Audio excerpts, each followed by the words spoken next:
tev labu dzīvi ieliek rokās, bet vispirms tev ir jānodzīvo dzīve mokās. Ir grūti arī attiekties no stulba murga, bet gudri būs to pieņemt to kā mācību.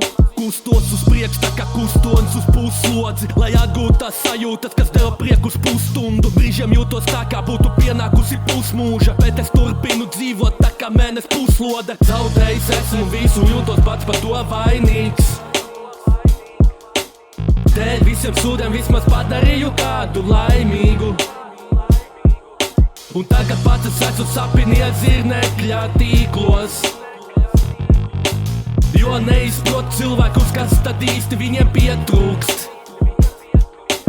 Tāpēc, kuras nespēj nolikt tā vienkārši malā, katru dienu man kāp sāpošs potes skani man galvā. Brūces un asaras man ir tikai sīkums, ar nelabotās kā simboliski parakstīts līgums. Sirds sāp pašam, bet tas ir vājuma brīdis. Aizgāju, lai nesāpinātu citus. Mīlēju un darīju visu, bet kā pa īsu, bet labos brīžos novērtēt pa īsto. Sirds sāp pašam, bet tas ir vājuma brīdis. Aizgāju, lai nesāpinātu citus. Mīlēju un darīju visu, bet kā pa īsu, bet labos brīžos novērtēt pa īsto.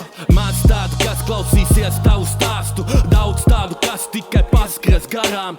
Maz tādu, kas no sirds centīsies, daudz tādu, kas iesāk to pametīs. Lai nenonāktu līdz pilnīgam bezceļam, lai neizdarītu sliktāko soli ir vērtīgi padomāt. Pēc neveiksmēm mācē pasvaidīt tik vienkārši un nebaidīties tālāk iet, tas ir tik vienkārši. Neskaties atpakaļ, kas bijis, lai paliek kur ir. Tev ir laiks aizmirst visas vecās sāpes. Neprasi grūtībām, lai tevi saudzē. Tieši izmanto to, lai savu līmeni audzētu. Mums dzīves ceļos akmeņu māli, ir šaubas, vilšanās un prieks.